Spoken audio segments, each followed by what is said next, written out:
Na farko da zamu fara dubawa shine Sa Ahmadu Bello. An haifi Sa Ahmadu Bello a garin Raba, jihar Sokoto, kuma yana daga cikin shugabannin Najeriya na farko.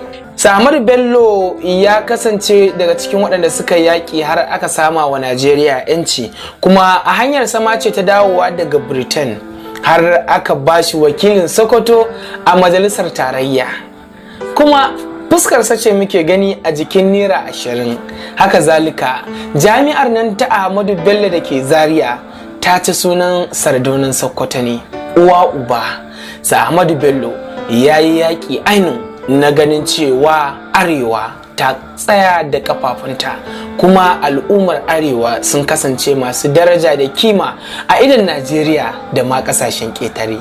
Sardauna shi yadda Allah wushi da shi da an ce shi ne premier, amma shi bai dauki kanshi a premier ba, da ɗan gadi da ɗan tauri da driver da dukkan staff nashi ya dauka duk ne.